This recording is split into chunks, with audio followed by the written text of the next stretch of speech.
and welcome to Statistically Speaking, a unique wrestling analysis podcast with a stats and analytics focus, because that's what the world needs, another wrestling podcast. However, here at Statistically Speaking, we're hoping to be a bit different, to kind of not just add another wrestling opinion podcast to the overflowing trough full of them. Joining me today is Dan. You might know him as the Excellence of Procrastination on Twitter. Dan, how are you doing this morning? Hi, Craig. Yeah, not too bad. Thank you very much. Are you in the afterglow of a very entertaining G1 show, or have you not got that far yet? No, I didn't get up early enough this morning to watch the G1, so I'll have that to watch this afternoon. It's been so much wrestling at the moment, and I feel like I'm constantly catching up. But that's not a bad place to be in. Yes, I wouldn't have suggested that the kind of pool of watching WWE's pay-per-view tonight would have been very strong regardless, but I think they might be struggling for my attention somewhat with that one. Yes, very true. Yes, with all the good tournaments going on elsewhere at the moment, WWE has to take a bit of a backseat. Yes, and I think the key word there is good. Exactly. So yeah, and that's quite a good segue for us amateurs here. Good wrestling tournaments. That brings us to something that I was really delighted to discover this year. Quite a lot of people, Dan included on Twitter, make a big fuss about Stardom. I was a bit intimidated by Stardom, by the lack of English commentary. However, after pushing myself into just go for it, pay the money, give it a try, I have absolutely adored watching the Stardom 5-star Grand Prix. And that is what Dan and I are here to talk about today. We are going to be breaking down the final of the 5-star Grand Prix, and then kind of looking at how Himeka and Utami's performances throughout the 5-star Grand Prix kind of shone through in the final, or did not shine through in the final, as may have been the case. So we are going to be taking you through the match stats for that final first of all.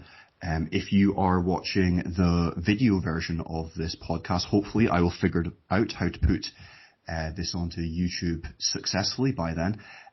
Or you'll be able to find an article on ProWrestlingMusings.com laying out all of the images and graphics that will help you understand what we are talking about this podcast even better. So if you, like me, listen to podcasts when you're out and about, having a quick glance at your phone every now and again just to see what we're talking about, so it's a little bit more in your head, will certainly help you understand what we're actually speaking about.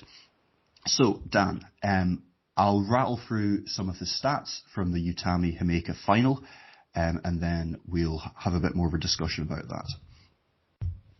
So, Utami versus Himeka had a just over 10-minute match, 10-minute 18-second match. Utami lost out in the striking battle, 18-31. Himeka also with more strike downs, 8-4. However, Utami was more dominant in terms of grapples, dives, and submissions, 7-1, 1-0, and 95-55 seconds respectively. One more reversal from Utami, 5-4. Pin attempts, 5-2 in favour of Utami. No fouls in this match, which was nice. Himeka didn't have to go down that route as she had done in the past. However, she did taunt and interact with the crowd a little bit more, and Utami was the only competitor to hit a finisher. 51% offence going to Utami. Reversal rates around 10% for each of the competitors. Dan, how do any of those stats kind of stick out to you in terms of your experience of viewing this final? Well, I think the first thing is that it was quite a short match for a final. I think those who have watched tournaments like this often build to a sort of a great epic finale. Certainly we've seen that in the G1 over the years. I think one thing to realise about this tournament overall is that it ended up being very condensed down into about 4 days in the end, because of there was a COVID outbreak, which meant that a lot of the earlier rounds had to be rescheduled. So a lot was happening in the last week or so of the tournament. And even on the last day itself, they they'd had that whole round of matches before having this one. Utami herself had a very lengthy sort of 20-minute time limit draw going into this, and in fact, I think just before this match would have even started. So I think that's sort of understandable from the short match perspective. But they managed to fit in a lot into that time. Looking at this, the strike downs from Himeka, certainly sort of a part of her game that we saw throughout the whole 5-star. She's obviously got the power advantage over pretty much everyone in Stardom at the moment, and she's not afraid to use that.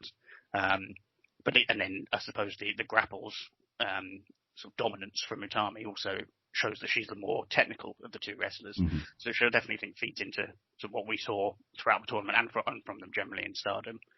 The one I think I'm slightly surprised about is the submission from Utami in that one, because I think throughout, and again we'll look at this a bit later, but there's a relatively high use of submissions by Himeka throughout, including sort of in relation to her finisher as well. But so that one is certainly a bit more surprising to see Utami dominate that. But it was sort of quite a frantic match. Certainly, they packed a lot in. But I think Utami was probably the right winner overall. Yeah, I would have certainly said so. As a kind of relatively new viewer, and certainly a first-time 5-star GP viewer, Utami was a far more compelling figure than Himeka. Himeka always strikes me as a bit awkward. Kind of before the match starts, she doesn't seem always too sure of herself. But then conversely, I would have said in that the Julia match, the post-match promo there, she was quite engaging. So I don't know. She's got an interesting charisma about her, Himeka. Dan, we'll just maybe jump around here. You kind of mentioned the ring time. So throughout the whole tournament, which again was kind of COVID affected, there was a night was missing, and then they had a quarantine. So things were condensed, and I believe. So Utami actually had a 20-minute match on the same night as the final, which perhaps isn't ideal preparation for what you'd hope would be the showpiece match. But if we jump over to the total ring time graphic here, we've got Himeka's total ring time throughout the whole tournament was 1 hour and 22 minutes, whereas Utami had 1 hour and 36 minutes. So a 14-minute swing for ring time towards Utami, in that she wrestled 14 minutes longer than Himeka, which interestingly enough is longer than four of Himeka's matches in the entire tournament, 5 if you include the final. Himeka's only matches going longer than the 14 minutes extra that Utami wrestled is her matches with Tam Julia early doors and Saya Kamatani. So again, I don't know, maybe Himeka was finding the schedule difficult, because she's wrestled her 3 longest matches as 3 of her 4 opening matches, and then it's a 4-minute, 8-minute, 10-minute, and then 10-minute again in the finals. Whereas Maika and Sayuri, I'm going to butcher this so badly, Dan. What's it? Sayuri? Sayuri. Oh, Sayuri. Yeah, Sayuri, that makes so much more sense. Yeah, so those 2 matches there at the end, almost 14 minutes and 20 minutes.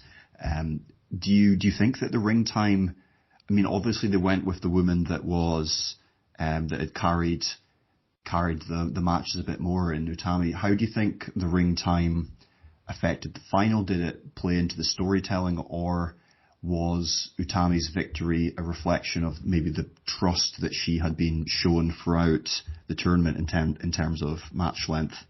Yeah, it's an interesting one, because you're right about Himeka's sort of longer matches coming at the start of the tournament. Both of those against Tam and Julia were before there was then the big break due to the COVID outbreak. And actually, if you look at those last 3 matches, there's a huge difference between Himeka and Utami. So you would have expected that to play in to the match. But I suppose sort of going in, we see this with Stardom generally, you don't often get a hugely dominant performance from anyone, even in winning or in losing. So looking at those stats, it's perhaps surprising to see Utami have the sort of the 51% match offence there compared to the time that she spent in the ring. And I think perhaps if they'd actually had a bit more time between the matches, then they might have been able to tell that story a bit more. It felt like Utami was probably just absolutely knackered by the end of this whole day. But again, I think it plays into that Himeka was using her, so as she went through the tournament, she started to use her size more, her dominance more, and have those shorter matches, whereas Utami was sort of fairly consistently having lengthy matches. Yeah, absolutely. It's interesting that you bring up the dominance aspect of it. Throughout the tournament, Himeka's average match offense was 58%, so she was generally, and like that's a 16% swing, so that's pretty dominant. It doesn't percentages don't always sound as big a swing as they are, but 16 is quite a chunk. On the other hand, Utami was 49%, so her matches were generally right down the middle. So if we move over to the match offense kind of graphic, if you want to have a quick look at that, dear listener, we see there's quite specifically Utami's match offenses. There's quite a swing in how much she's getting in. She starts off by going 50-50 with Jungle Kiona, then absolutely dominates kind of Tora in that kind of foul. Please jump in, Dan, and tell me if I'm embarrassing myself with these pronunciations. So yeah, Tora, she, even though like all the fouls were going on, most of the actual match offense came from Utami. Slipped against Momo. Momo took most of the offense in that draw. Then as Utami gets back to winning ways, she gets 51% against. Now it's AZM, but how do they what's the actual pronunciation of that, Dan? Because they kind of play on the phonics, don't they? I believe it's Azumi. Azumi. Okay. Yeah. Whether I'm necessarily the right person to ask about this, I'm not sure, but that's my understanding. That sounds like what I was hearing. Yeah. 19% against Saya Ita. Yeah. Ita. That was pretty close. 19% though. She's is she like lower mid card? Well, she wasn't even in the tournament to start with. Really? She came in Denmark. Yeah, exactly. Yes. Well, except not quite as successful as Denmark. Yes. Lost every match apart from one, which she won by disqualification. Oh, really? Okay. So, but yeah, I mean, she's sort of one of the juniors certainly, and drafted in here. But yeah, it's a weird outlier, that statistic. I think caused by the fact that Sayarida's got sort of Kawada chop things in the corner where she does sort of hundreds and hundreds of chops in a very short period of time. So I think that probably accounts for that slight anomaly there. But it does sort of skew those average numbers quite a bit, that number, I think. This is part of the issue with statistics. Sometimes like wrestlers get big numbers and it's just to show that like it was like frenetic strikes against like the bigger wrestler. If you know, like Marco Stunt tends to get a lot of strikes, but you know, he certainly doesn't dominate the matches. But then I suppose it's balanced out actually a little bit by that second match against Nasuko Tora, where it sort of seems to claim that Utami had a huge amount of offense, but she spent quite a lot of that match, I think, being choked by a chain. So I don't know if that sort of bears that out. I don't count fouls as match offense because like that, I don't know. That's like, if it shouldn't be happening, then if you're like doing a sports centric stats collation, you wouldn't. If it's not real offense because it's a foul, then it doesn't count. That's always been my logic. But you're right. Like, it looks like Utami's dominated that match, she actually spent a lot of the time being hit with metal things. Which, exactly. And I think if you did a graph like this for Natsuko, it would probably therefore be naught throughout the entire tournament. Yeah. So the Saya match, 58, where have I pulled that? 38 strikes against Utami. So it does sound like, as you're saying, I can't remember off the top of my head, but Kawada style short strikes. Yeah. Very much. Back to kind of a bit more dominance, match 6, 64% against Maika. Maika I was very impressed with, having not seen her. And then she was down to 40% in that draw with Sayuri. Again, so it's a very, very up and down tournament from Utami. And then Himeka's kind of 60, 60, 67, 42, 77. So she's been booked far more dominantly. Yeah, absolutely. Which I think sort of goes hand in hand with her style generally. Obviously, they're building her as the sort of the giant of the tournament, and that's how they booked her. Actually, the statistics generally around Utami are sort of slightly all over the place throughout. And I think if you look at all of them, it's actually quite hard to pick trends with her, which I think is telling the story that she's just a very adaptable and wrestler. She sort of seems to adapt to whoever she's facing and seems to be able to do everything. Whereas, as you said, they're definitely booking Himeka as the dominant giant in this, and particularly matches like that one against Death and fifth match. It's absolutely dominated that one. Yes, unsurprisingly, perhaps. Indeed. The other thing about this graph that is worth noting, so there's also the trend lines there. So Utami's starts it kind of goes down from around 55 to around 45 by the time she gets to the final. So she's kind of trending from being slightly more dominant to slightly less dominant than her opponents in terms of offense usage. That's perhaps mirrored by her win-losses. She had that loss and then that draw in matches 6 and 7. Whereas Himeka's also decreasing, but she is going down from plus 60% to begin with to around just over 51%. So she's kind of trending down from very dominant to kind of just above the halfway mark. So both women are kind of start the tournament really strong, and then perhaps in the use of energy to pick up those wins, they're struggling by the end. Dan, any kind of thoughts on that? Well, so you look at that with those last matches for both of them, when they both actually get sort of fairly dominated by their opponents in those last matches. Particularly, actually, the Himeka stat there is quite surprising in her last match against Konami. Sort of the match that took her through to the final, she was actually on the receiving end for a lot of it. And again, when you consider... Konami submission was the thing that switched 65 seconds to 17 there. Yeah, absolutely. And again, that's sort of in keeping with a lot of Konami's matches. And I think why people were quite surprised that Himeka won that final match. I think a lot of people had Konami winning that and going into the final. So credit to Stardom for surprising a lot of people, certainly. But that final stat for Utami, the only 40% match offense in a match that went 20 minutes against someone who looks like she could kick anyone's head off in Syuri, is perhaps why that final wasn't as electric as it could have been, because I think the fact that she was able to go 10 minutes after that is quite impressive on its own, to be honest.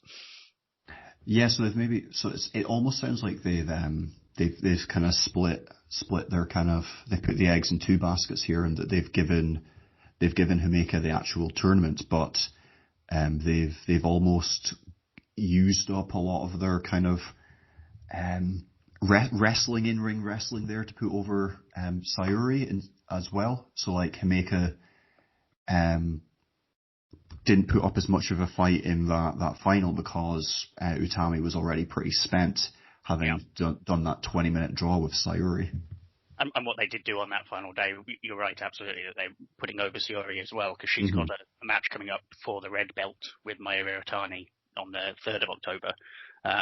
So trying to put her over at the same time as not diminishing anything that Utami's doing. It sets up lots of interesting stories, because obviously if Utami goes on to win the red belt at any point, then there's that match to happen again with Sayuri. Yeah. And that was a fantastic match. It was one of my favourites of the tournament, certainly. I found her really impressive as well, Sayuri. I don't know if it's just because I'm new and I'm going in with new eyes. I'm like, oh, that's, when things are new, you kind of like it a bit more. But kind of one of the overarching things with watching the 5-Star Grand Prix in Stardom is that there is it feels like a top-heavy card. Like the way they have so many people that seem like a big deal. Jungle Kiona, Momo, even Maika I thought was really could be booked really strongly. Sayuri, Tam has something about her, Julia obviously, Mayu Itami then, Konami as well, along with both these finalists. It's quite, it seems to have quite an array of people they've positioned right at the top. Yeah, it's very true, and adding in all of the Donna Del Mondo faction have all been booked incredibly strongly since they came in, which has given it a very top heavy look. So I mean, Himeka and Maika, very new to to Stardom certainly, and were both given very, very strong booking throughout this, at a time when there was already a lot of people at the top of the card, which is where I think a lot of people have seen. For example, I predicted Momo to do well in this tournament, and she wasn't even able to. I don't think she was even in the running on the final day to actually get into the group. So absolutely, it shows just how much depth there is in there at the moment, and I believe they're about to add a couple more people as well. So it's certainly exciting times for Stardom. Yeah. I do wonder. This is maybe a bit of a less cheery left turn there, but is it the kind of the two difficulties for Stardom at the start of the year with the very sad passing of Hana Kimura, and then the retirement of Arisa, what's her surname? Arisa Hoshiki. Yeah, where those two were both in the Wrestle Kingdom tag team match. So I was wondering, is this a case of the way that Stardom have booked this tournament? Is this almost like a bit of a soft reset for them? I think so. Yes, I mean, Hannah won this tournament last year. I think they were looking to build the whole brand around. Well, not the whole brand, but certainly a lot of the brand around her. From a kind of casual outsider, exactly. She was one of the ones that I certainly knew about and seemed like a very big deal. Absolutely. And so below that, Arisa Hoshiki was the white belt holder when she had to retire, and I think they were probably building up to a big red belt showdown between her and Mayu Iwatani at some point. They've got a lot of history together.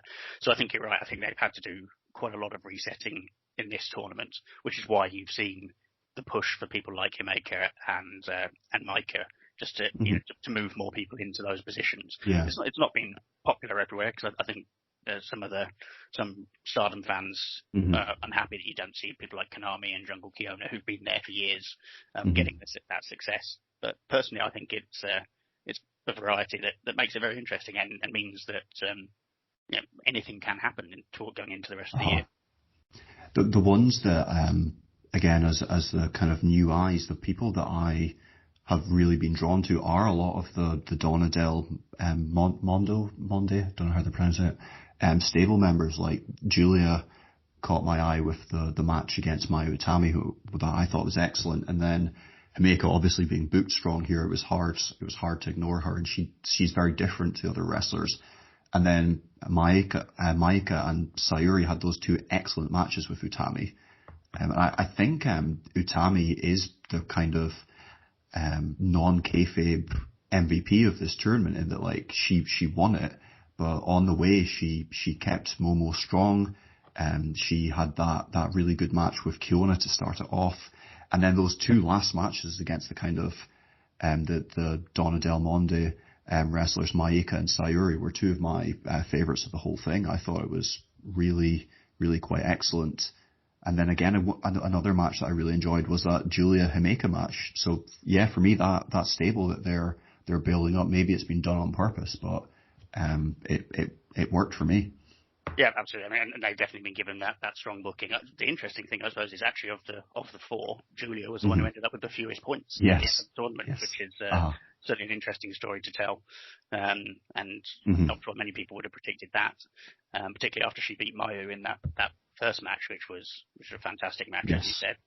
But yeah, I think that's sort of the big story at the moment, is the dominance of Donna Del Mondo. I believe Julia is supposed to be announcing another member of the team soon. Yes, I've noticed that, yeah. So it'll be interesting to see what happens with that.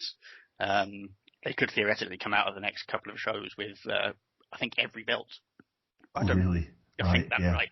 But actually, maybe that's not quite apart from the high-speed belt. But I think they, whether they'll quite go down that line, I don't know.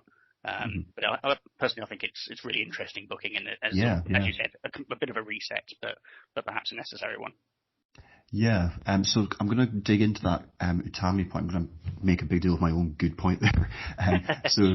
So I've got this offense for and against per match kind of graph up here, and it's based off Stephen Wilson of Eat, Sleep, Suplex, Retweet podcast. He's another Scottish podcaster, so I'm just going to say his name because of, all that kind of tribal nonsense.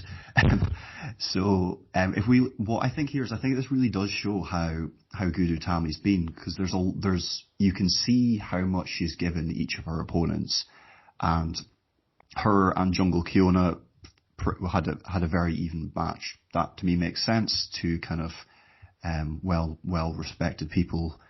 Then we've got her getting more of the offense against Tora. Who cares? Momo Wantabe, she gave more. Is it Watanabe? Watanabe. Watanabe. Again, that sounds so much better when you say it. It definitely makes sense. Gave her. So the way this works is it either shows whether or not in the match against that person, if you took more of the offense or if you gave more of the offense. So in the match against Momo Wantabe, she took 30 more offensive moves than she gave. So she was under the cosh here. She struggled. Even match with Azumi. That's Azumi. Azumi. There we go. I'll get that eventually. I'm a teacher. I should be good at names, just not Japanese ones yet. Aida, she gave loads to her. 30 more moves than she took. Sorry, I'm all over the place here. Sorry. So. 40 more than she took, yeah. Against that's the one we talked about, the strange I got distracted. Slapped in the corner a lot, basically. Yes, exactly. But it certainly made her opponent look somewhat dangerous. Took 30 more against Maika, but that positions Maika as the spirited underdog. And from my memories of that match, she did look flashy. She did look her moves were memorable, stuff off the top rope. And then she's giving a load to Sayuri there, as we were speaking about before, in preparation for her big match against the champion. She took, on average, 6 more moves than she gave to her opponents across all 7 of the pre-final matches. And then in the final, she actually gave more than she gave more than she took by 2 matches, 2 points rather, 2 moves. Any of those stick out for you, Dan, or anything interesting about Himeka that you may have noticed as I was going on? Well, I mean, it's almost the opposite, isn't it, for Himeka? Yes. Across that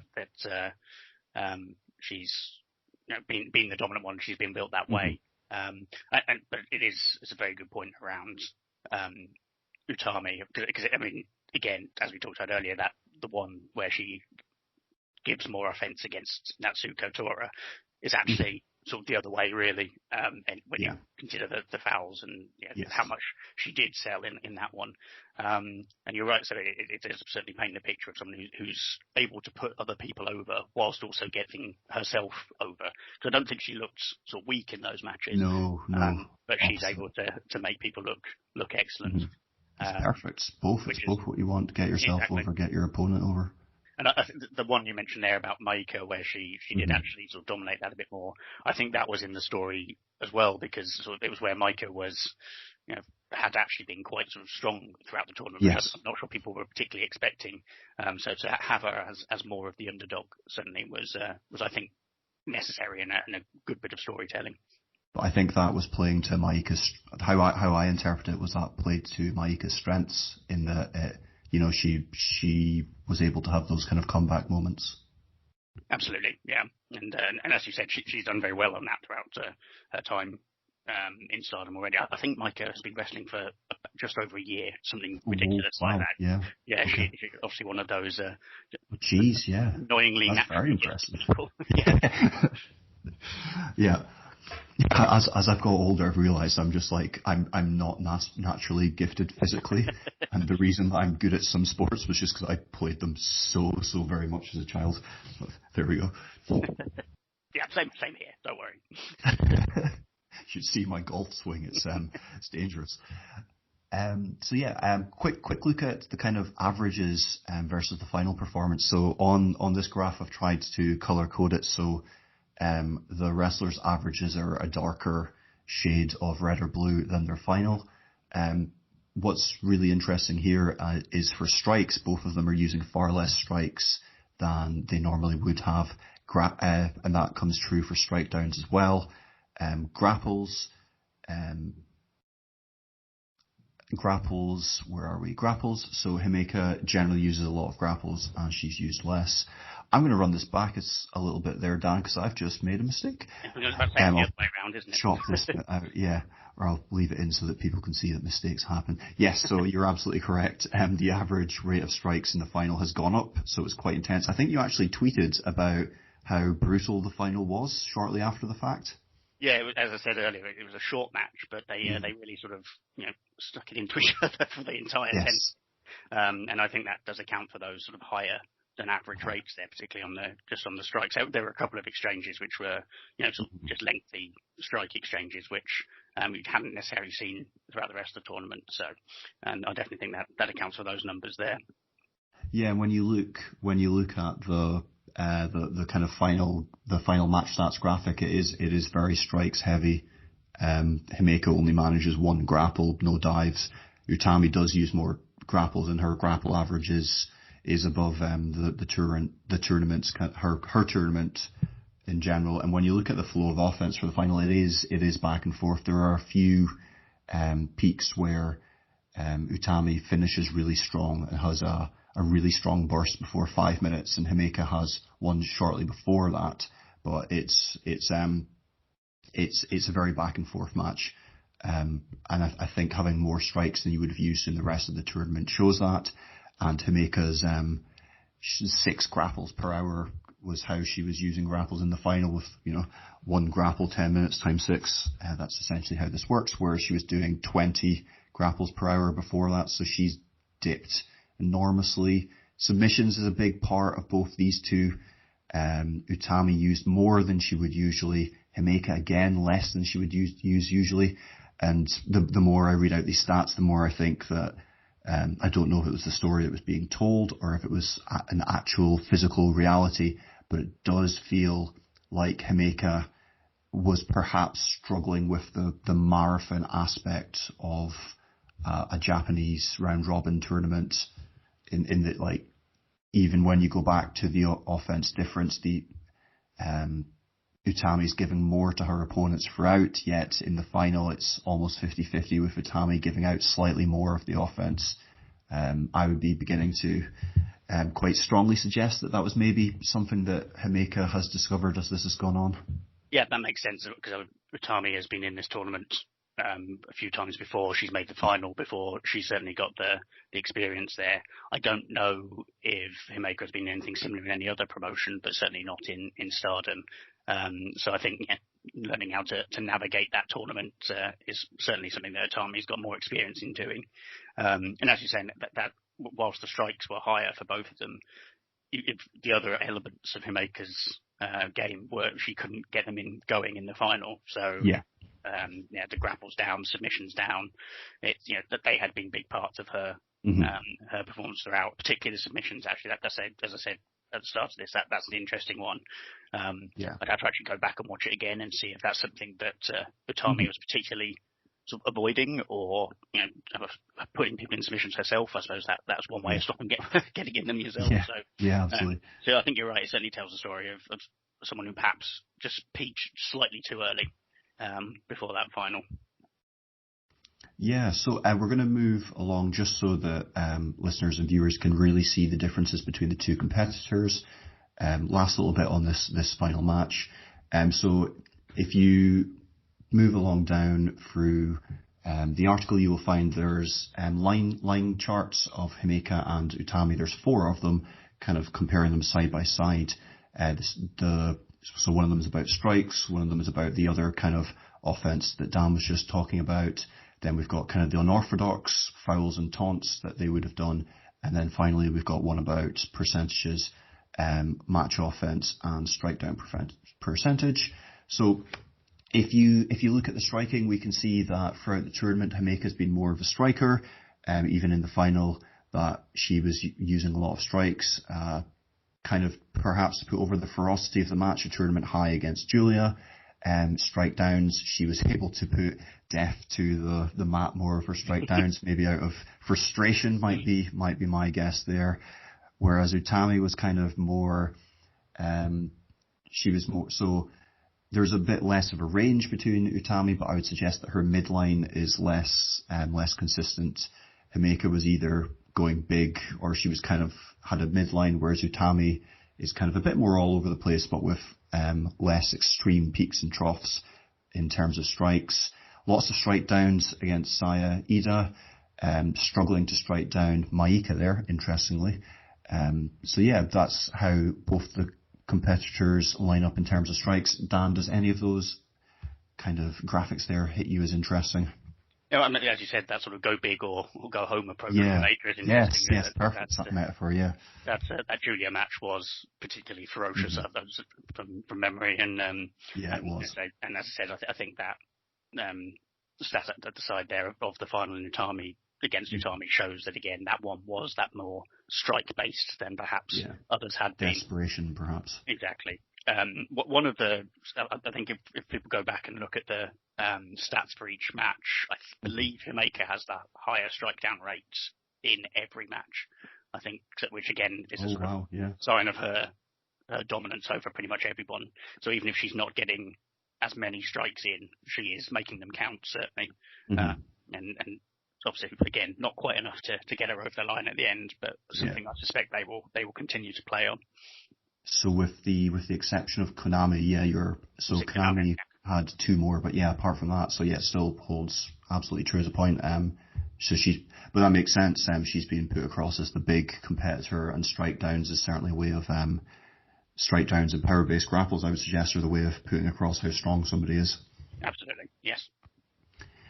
So moving on to grapples, dives, submission rates. So this is kind of showing how the two competitors changed up their moveset once they kind of moved beyond strikes. The first thing you'll notice about Himeka, 0 dives, absolutely zilch for the whole thing.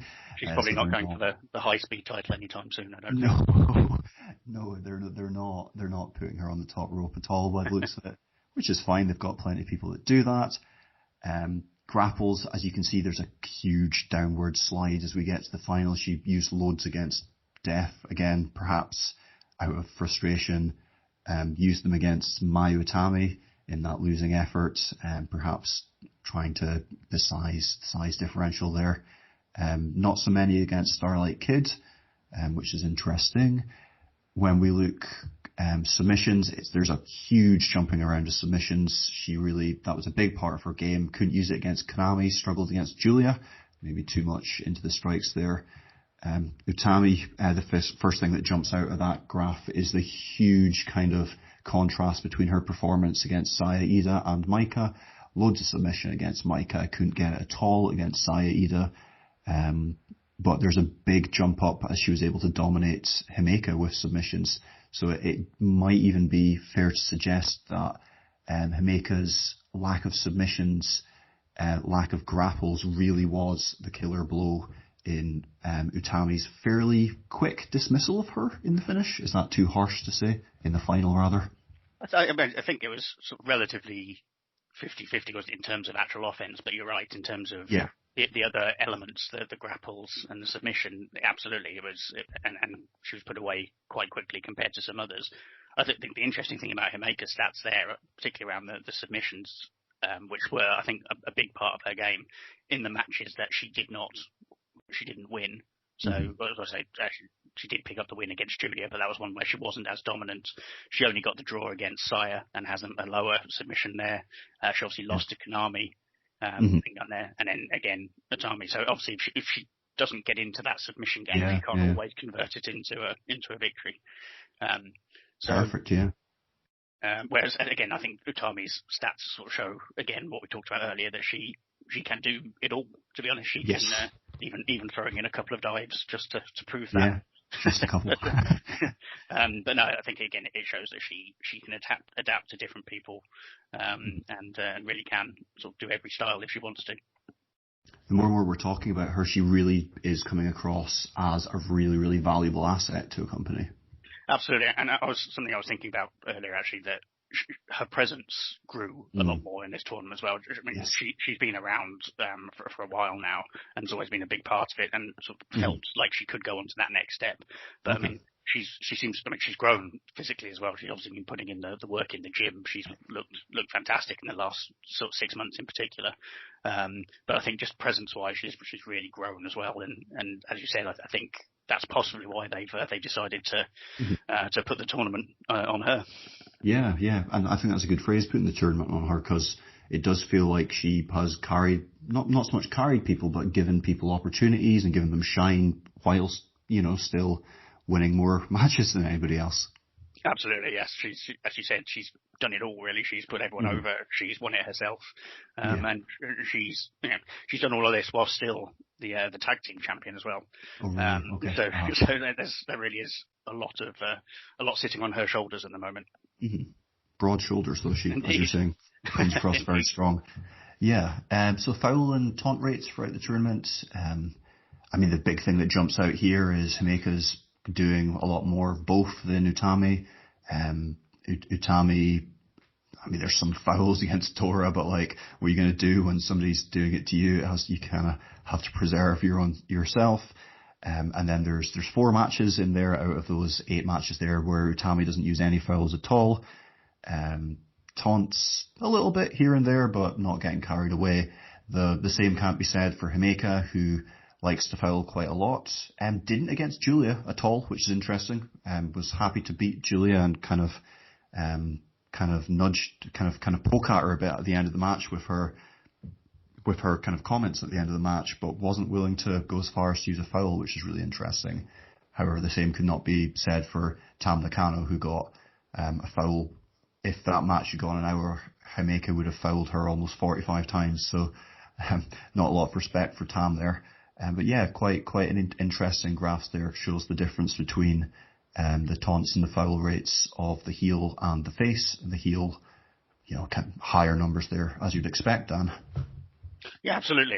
It's an interesting one. I don't actually remember off the top of my head what it was that Himeka was doing to Tam in that match. But I think there was quite a lot of outside the ring work, perhaps, which presumably brings up the foul count. But yeah, one thing that I think is fantastic in Stardom is how they do make the factions an important part of it. So when you see that, she fouls that much against Tam, but then not at all against her faction leader Julia, I think that plays into that. And actually, I think Himeka sort of actually grew into the tournament in that terms of that respect as well, because there certainly wasn't anything against Konami or against Utami in those last 2 matches. There was a certain amount of respect shown to Mayu, although the foul count again seems to be quite high there.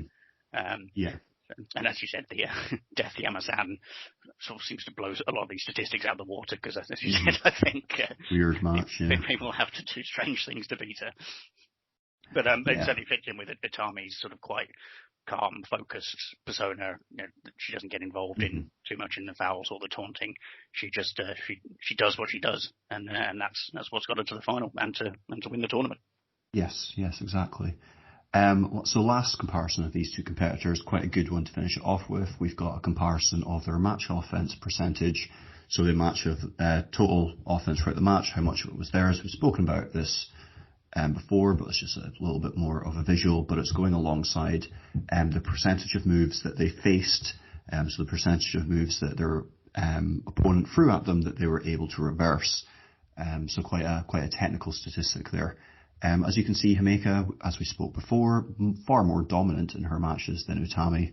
However, there's the kind of the bigger range of Utami. Sometimes she went lower, but she's kind of getting quite high at times as well.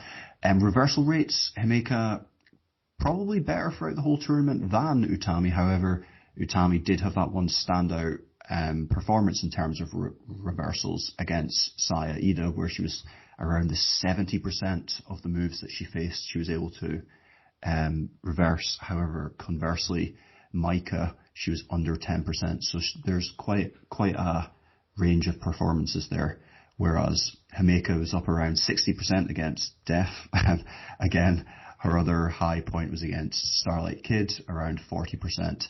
Her lowest of the tournament, her lowest dive rate from Himeka was the final against Utami. That reversal rate of 11% was her lowest of the entire tournament. So another factor where she was running out of gas, but she certainly had no answers for Utami's offense.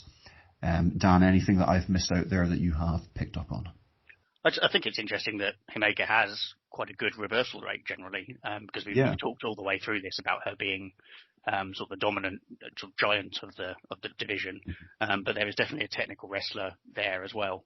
And actually, I think from their show, the post 5-star show, there was a match with Jungle Kiona, in which there was quite a good sort of back and forth of more technical wrestling between two of the sort of the stronger people in the division. So I think she's certainly shown that she is more than just a sort of a strike down merchant, which it'll be interesting to see how they develop her going forward, because I don't think it's a particularly normal thing for Stardom to have sort of a giant like this in the division.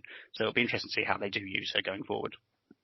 While you were speaking about that earlier, I was wondering if this is the establishment of her as like a threat, and then she'll be used as a spoiler in the future. Like she'll be able to take the wins off the strong competitors, kind of as Bad Luck Fale did to Okada so many times in New Japan. Certainly, and obviously the way Stardom works is away from those singles matches, there are a lot of the multi-man matches.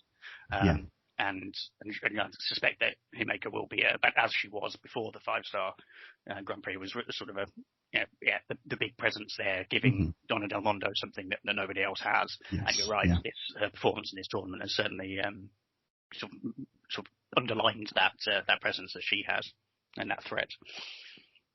Yeah, absolutely. The other thing about Himeka and the reversal rate that I was thinking, quite often reversals for your kind of larger wrestlers, it's when your opponent kind of goes for that grapple move or that lifting move, and then it's just quite easily reversed. My guess is there's probably a bit of that from Himeka involved here. Yeah, and I suppose the high reversal rate against death is presumably, yes. I suspect if you look at everyone's stats, they've got a high one there because of that weird thing she does in the corner every match, which she runs at they reverse by kicking her in the face repeatedly. So I can imagine that's the same for everyone. That sounds like it would make sense. Okay, so perfect. We've had a very in-depth look at the final. We're now going to move on to have a quick look just at the Stardom landscape since the end of the tournament. So the first thing we're going to have a quick chat about is the standings for that tournament. So on your screen now will be the Red Star standings and the Blue Star standings. So you can kind of see who was booked strongly and who was not booked strongly in the tournament. Starlight Kid, for example, with less wins than Death. Saya Ida, again, on the other side of the kind of tournament with only one win as well. But as Dan was saying, she was a late entrant into the tournament. So perhaps no surprises there. Dan, Starlight Kid, she seems like quite a big part of the Stars faction. Is she a surprise to be seen down there? Well, it was her first time in the tournament. She's very young. I actually don't think anyone actually knows her age because I believe she started very young. So it's her first time in that, and she's certainly been sort of more seen as a junior. Not that there really is a junior division, but she's certainly seen that way. For that kind of belt, high speed. Exactly. And in fact, that's where she's going at the moment. She has a match for the high speed belt coming up. So yeah, not entirely surprising. And actually, I thought she put in some really good performances against certain people, and she's a good person to have in a tournament like this where she can put on good performances, but in defeat. I particularly enjoyed her match against Himeka, actually, where Himeka just sort of lobbed her about basically for about 10 minutes. But there was a couple of great near falls in that as well, where you sort of did actually bite on, can she do this? So no, I thought she had a good performance, but yeah, not entirely surprising to see her at the bottom there, and definitely Saya Ida said coming in at the end. Certainly not surprising there. You as well, yeah. Exactly. In the Red Stars, so they've got Mayu Iwatani, that nobody would be surprised is just on the heels of Himeka. They've then got Tam, Konami, and Julia. So is this the kind of, those three names there, are they the kind of upper mid-card, Julia maybe slightly above the other two, as in like three people that could end up challenging for big belts or even see themselves champions some way down the road? I would think so. I mean, I think all three have sort of been in the white belt. I mean, so Julia is the white belt holder. Yeah. Tam has been challenging her all year, and is again soon. Konami has been in and around that white belt as well. So I suppose at the moment that's the level they are. But I don't think there'd be any surprise if any of them were to step up as a red belt challenger and would all be considered as genuine contenders. I think Julia in particular will be lined up to be a red belt contender at some stage. Particularly now, as she had that win over Mayu in the first match for a reason, I think, and it's to set her up at that level. Yeah, that was my kind of initial reading of the tournament. Might be like, after seeing that first one or two matches, it was like, oh, she must be in with a shout of winning this, with my kind of zero prior knowledge. There's a similar thing going on in the other block. So they've got Sayuri's kind of in the Mayu Utami position, coming in at second, which makes sense with the title shot. There's then the next three there are Maika, Momo, and Jungle Kiona. Jungle Kiona is, the feeling I get, has pretty much been accepted as not going to ever step up to the big one. Momo Watanabe, is she ever going to be in that position, or is she again a kind of out with the elite kind of positioning as far as Stardom goes? No, I think everyone believes that Momo will be the red belt holder, and sooner rather than later. A lot of people think it's just strange that this tournament didn't really put that over, and it's actually an odd thing that if you look back at her 5-star career generally, I don't think she's ever come higher than third in her block. So I don't know if that's a story they're trying to tell, or if she just sort of gets on the wrong side of the booking at the wrong time of year. I'm not sure. But no, I think that there's definitely high hopes that Momo will go up to that level soon. Jungle Kiona is, that's the tricky one. She's so popular, everyone loves her. But she had her shot at the red belt earlier this year and lost it in her hometown. And you do feel that if she wasn't going to win it there, is she ever going to win it? Which, and again, this tournament sort of suggests that that's not where they're seeing her at the moment. And as for Maika, Maika and Syuri, Maika certainly was much higher than I think anyone expected. I was about to say, I'm a little bit more surprised about her than Sayuri.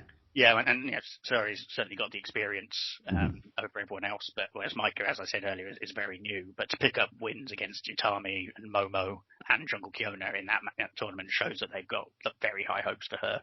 And I think she already holds 2 belts, and possibly going for more going into the next couple of shows. Okay. So we then have a kind of a top 10 power rankings on ProWrestlingMusings.com, written by Dan himself. Dan, you've got Mayu, Iwatani, and then Utami as first and second. I don't think we can be too surprised about that. Then going into it, you have Julia, Sayuri, and Himeka. You've faced a little bit of questioning about that decision.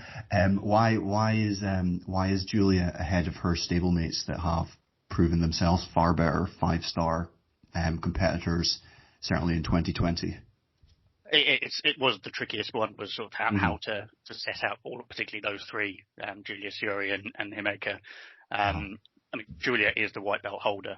That certainly gives her a certain level of prestige at the moment, and she did pick up that win against Mayu Iwatani in the tournament, which I think is a big thing. They don't give that to many people. So and she is the faction leader still, and so I think does that New Japan logic of beat the champion, get a chance, does that come into Stardom? Is that as big as beating Okada would be seen as? It's not sort of locked in. You don't definitely get a shot in the same way, but I think it's one of those things where people will. It will sort of depend on how many shows there are with the rest of the year, I think. But certainly, it gives you a claim to have that match against the champion. So, obviously, the issue they both face there is will Mayu still be the red belt holder by the end of the next couple of weeks, and therefore, do they get that shot? Yeah.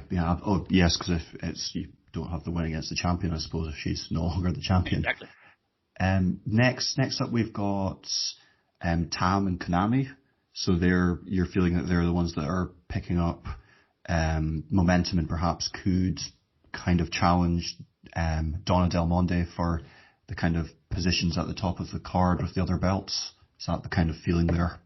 Yeah, it's probably the one that I look at now, and I'm less sure about these two, which way round they should be. I have Tam above Konami, even though Konami had the better tournament, simply because Tam's got the white belt shot coming up in the next week or so, whereas having lost out on the sort of the final day, it's quite hard to see where Konami is going at the moment, like what she will target. But as you mentioned, she has that win over Mayu from this tournament, so she could well sort of rocket back up those rankings. Yeah.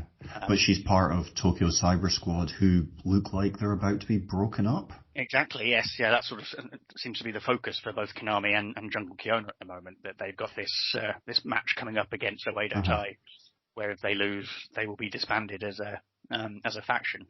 And what about Oedo? Do they get disbanded as well, or is it just one of them? I'm actually not sure on that. And the interesting thing about that is that I think they've announced shows for after for the 4th of October. I'm looking at this today, and they have Oedo Tai on there, which sort of suggests that it's not even an option that they'll be disbanded. Okay. So I don't believe that's happening, which sort of suggests that it really doesn't look like if it was like loser gets disbanded, it really doesn't look like, because I can't imagine they'd disband Oedo Tai. No, exactly. And I think, again, going back to the sort of the sad circumstances around Tokyo Cyber Squad, I think, obviously their leader was Hana Kimura. I wonder if they are just sort of thinking perhaps we need to move on from that now, and try and move away from that particular memory. Do you not think that would be quite upsetting for a lot of people, though? I think, and I've certainly seen that, and I understand that entirely. I think they'll have to be very careful how they do it. You can get rid of Tokyo Cyber Squad without getting rid of the memory of Hana, but she was so tied to that I think it will be tricky to see what they do with those wrestlers. I mean, it's mainly Konami and Jungle Kyona who you're concerned about, and what happens with them. And it would be very interesting to see. And again, actually not the first time that this would have happened to Jungle Kyona, because she was leader of her own faction, which was broken up almost so that Tokyo Cyber Squad could be set up in the first place. So again, this all feeds into, I think, people's feeling that Jungle Kyona is just not given the chance that she deserves. Yeah, she's got a bit of a Tomohiro Ishii feel about her. Yeah, exactly. That sort of, I think we mentioned this before. Yeah, certainly Ishii, or when Naito is not winning, that sort of that feeling. I think that she's certainly the people's champion. But doesn't look destined to be anything else at the moment. Kind of got that about Momo Watanabe was maybe who I would suggest as Naito. Yeah, I can see, because again, she's got the faction leader side of that, and she has had, she was the white belt holder, but at the moment hasn't been able to sort of push up to that top. And I think certainly a lot of people, I think, see Momo and Mayu Otani as sort of a Naito Okada sort of, or Okada Tanahashi sort of combo at some point. It's just that it hasn't come to fruition just yet. Yeah, because she really wasn't profiled in this tournament at all. Like, I haven't seen much of her at all, and she doesn't feel that special, this being like, apart from a couple of other matches, this being my first kind of dive into Stardom. Absolutely, and I had her down to win this tournament, which shows how much I know. But no, which is why I've got her down at number 9 in these rankings. It really does feel like she had a sort of a poor, not in terms of match quality necessarily, but in terms of results. I think what was unfortunate is we didn't get the big match between her and Syuri. That match was called bye because unfortunately Syuri's mother died, so that match was put as a bye. So that, I think, would have perhaps changed the position for Momo. You might well have seen a bit more of a example of her work there. But and she's now going into the next few weeks with a feud against B. Priestley, which is problematic for a number of reasons. For the SWA title, which is something that isn't sort of held particularly high regard, I don't think. Within Stardom. So yeah, it's strange that feels like a bit of a holding pattern where she's quite low, and then so if there's like a kind of an upsurge later on, it feels momentous, perhaps. Absolutely. Yeah, and maybe a good thing in the long run. And there is a storyline reason for her, fighting Bea Priestley, who left the Queen's Quest to go to Oedo Tai recently. So there is actually a storyline behind that. So I think it'll be quite a heated match. It's just hard to get overly excited about Bea Priestley matches at the moment, unfortunately. Sure, understandable. Do you want to take us quickly through your faction rankings? I don't have...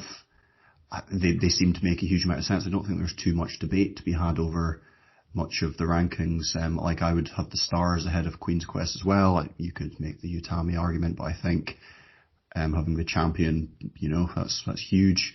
Could almost argue that they should maybe even still be first, based just on Mayu Utami alone. But I would go with your top three rankings there. The only one that people that I might be slightly surprised at was Tokyo Cyber Squad against Oedo Tai, but again, it's very. I would if you asked me why, I would struggle to string a coherent argument about either of them. So do you want to just quickly take us through the top five? Well, Don Del Mondo, as I said earlier, they were booked incredibly strongly throughout the tournament. I think Julia and Maika were the lowest point scorers, with 8 each, which is that's ridiculous considering there's the 4 of them in there. They've done fantastically. They've got the white belts, they've got the trios belts. Maika is the future of Stardom champion, and they've got Shiori going up against Mayu in for the red belt in a week's time. So I think they are the dominant faction at the moment. I did feel that Himeka cut a bit of a sad figure on the show after the show that's been on this week with the 6-man in the main event. They had all their titles and their trophy, and then Himeka was just kind of also there. Yes, exactly, and it'll be interesting to see if them adding a new member plays into that as well. Having said that, I believe in the 3rd of October show, Maika and Himeka are going for the tag belts. Okay. And I wouldn't be surprised to see them pick that up there, because to try and get a belt on all of them, I think would certainly make sense. Yeah. But yeah, I think it's hard to argue that they're the most dominant faction at the moment. Stars, the only ones who sort of come close for me at the moment. Obviously, you said Mayu on her own could almost get a faction to number one. I feel like we haven't actually spoken a huge amount about her in this this podcast, but her match quality again throughout this tournament was fantastic.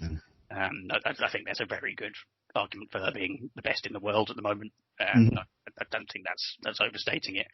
But you've also got Tam Nakano, who she overcame Julia for the first time in their feud, which I think was a big moment for her, and she's going up against her again for that white belt. And it'll be very interesting to see if she does pick that up, because she's sort of been chasing that for a long time now. And obviously that might actually shift the balance between Stars and Donna Del Mondo if she does pick up that belt and Mayu manages to keep the red belt. At the other end, it didn't feel right that either Tokyo Cyber Squad or Oedo Tai weren't bottom, to be honest. So because I felt like but I mean, having said that, Konami actually did have a very good tournament. It just fell at the end. But I suppose that what that does mean is that there's not much for her to play for, and as I've said here, they're basically fighting to save the faction now. But Oedo Tai, they only had one person in the tournament, and she was a nightmare throughout, to be honest. So it was. But they have got Bea Priestley back now, and Natsu Sumire as well. So at least there's a few more of them there at the moment, and I suspect that they will win that match against Tokyo Cyber Squad. So I suspect if we do this again in a month's time, they may well have. Tokyo Cyber Squad might not be on there at all, to be honest. Okay, that's interesting. I agree with the placement. I think how do you say Oedo Tai? They kind of felt strong, but I think it was just because of the show of strength when they were interfering in that last day, and they kind of they felt like they were dangerous. Whereas if when it's actually like results and who actually did well, then Tokyo Cyber Squad I think were obviously far and above Konami had a really good tournament, and Jungle Kyona was certainly average, slightly above average too. So yeah, I don't have a problem with that. Fourth and fifth, I suppose the only thing you could argue was that the Tokyo Cyber Squad might be obsolete soon, so maybe they should be bottom. But I would go with the 4 and the 5 that you have. So I think we're just going to finish up here, Dan. I was just going to ask, what do you see as being the distinct possibilities of what's going to happen in Stardom over the next kind of couple of months? Well, it's why it's such a good promotion at the moment. It's very, very hard to predict. I mean, on the red belt side of things, I personally think Mayu will beat Syuri, but I think they have built Syuri up enough now that it wouldn't be a surprise to see her win. I think her performances in the tournament have, you know, and some of the vulnerability that they showed with Mayu losing to Julia as well. They built that up so that you know, no one would be surprised. I don't think if Syuri won that one, but I just think that there's so many other stories to tell with Mayu beyond that. As I said in the power rankings, you've obviously got Utami there with the championship win, with the tournament win. You've got Konami and Julia, who both beat her in the tournament, and in tomorrow's contest, Takumi Iroha is back in Stardom. And she obviously holds that win over Iwatani from earlier in the year, which was a non-title match, but which was fantastic, and I think everyone would like to see again. So I think there's probably more value in keeping the belt on Mayu at the moment. And certainly, I mean, all 4 of those matches would be absolutely superb, I think. So can't wait to see those. It feels like taking the belt off Mayu is going to be momentous for whoever it is. So you probably need to be very careful with who that eventually is. Absolutely. They've certainly built her up as the star of Stardom, the ace of Stardom. And it will be a big deal, whoever does take that offer. Any chance of seeing a former WWE pirate? I don't know, to be honest. I mean, I think it'd be surprising if she didn't turn up in Stardom, if she's going to return at all. If she returns to wrestling, I imagine it would be in Stardom. And obviously, people looking at the announcing extra members of Donna Del Mondo. I don't think she really fits there, to be honest. It's a faction that's sort of been brought in to strike against Stardom. So having one of the sort of the golden girls of Stardom cast in there would be a bit odd. But I believe there's also another mystery match has been added now to a couple of the. So whether that's the time, I don't know. I mean, it's certainly very interesting to see where she slots in if she does come back. And the idea of watching her against some of these people would be fantastic. The Tokyo Cyber Squad thing's really difficult because they almost seem a bit rudderless for obvious reasons. And like Kairi-san would almost fit that stable really well from my kind of limited knowledge, but that feels very, very delicate. Yeah, and I think putting someone else in charge of that, which is why they haven't really done that. So neither Konami or Jungle have really been the leaders of Tokyo Cyber Squad, because as you said, that it's very hard to do without upsetting people, and rightly so. And I completely agree actually about Kairi. Sort of, I think she's very much associated with sort of the more fun side of things from her WWE side. So it'd be interesting to see where she does fit in. And I think that sort of anarchic TCS approach would be quite good for her. But I do think that she might sort of slot into Stars. To be honest, I think that might be where she fits in. Okay, yeah, and you'd get a kind of Io Mayu type thing going on again. Exactly. Yes. Yeah. But I can say whether they bring in Kairi as a sort of genuine threat to the top level, or whether they sort of have her almost as a sort of not mid-carder, because I don't really do that as such, but someone to another big match, another name that you can put on each card. It'll be interesting to see, certainly. Brilliant. Okay, so thank you very much for joining us to the inaugural episode of Statistically Speaking. I hope you've enjoyed it. Feedback is more than welcome. You will be able to find Dan at The Excellence of Procrastination on Twitter. You can find me at Craig PWMusings, all one word. The PWMusings Twitter kind of purely statistics feed is also available if that's what you would like to check out. Thank you for joining us, and hope to